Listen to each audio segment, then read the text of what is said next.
Welcome to another Retro Shelf video. This is just a quick look at the latest issue of FREEZE64. You can see a little sticker from Vinny on the back there saying thank you. So let's take it out and have a look.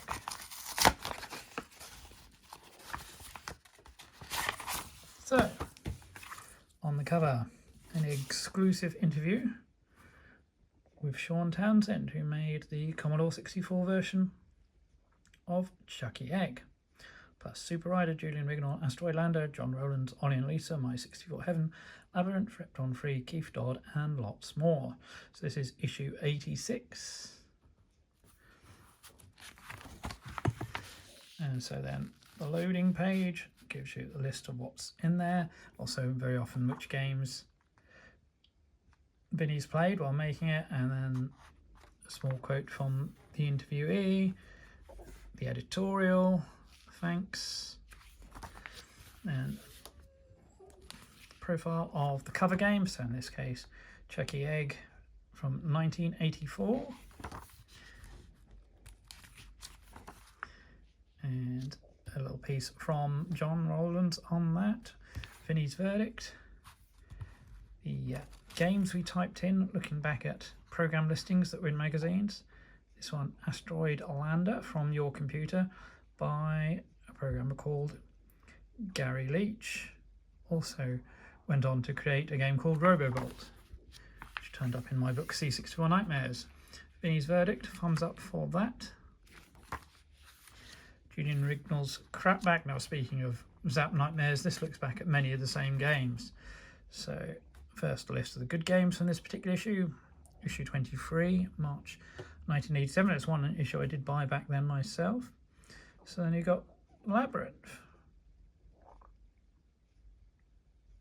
Just surprised that they still thinks it was worth the 50% they gave it. I think that was a very harsh review at the time, particularly. Alright, maybe if you're thinking about the cassette version that might apply, but there's a lot it does really well.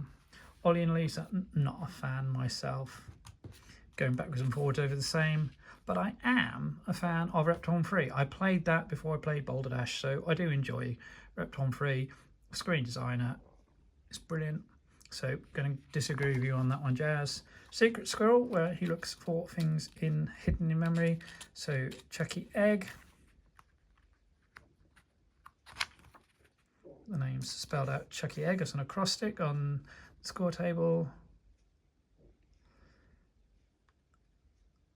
And there's Simon Hadlington's bitmap version of Great Guiana Sisters, which is fun to see.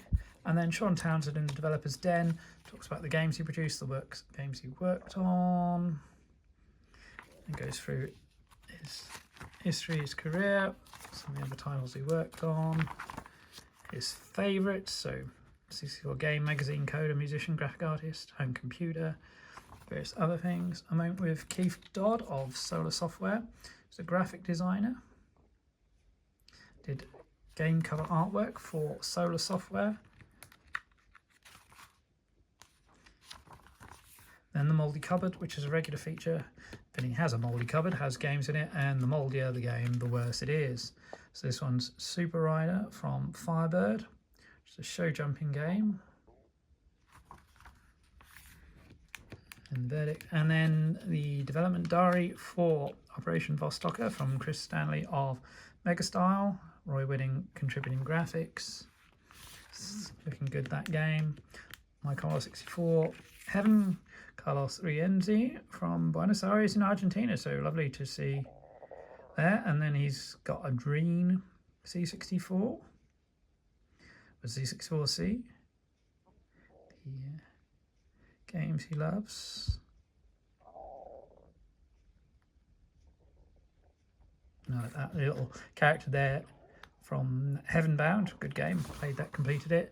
And an advert on the back for Million Molly by Carlton Hanley, published by Thalamus Digital, which is also available on the Switch if you're lucky enough to have one of those.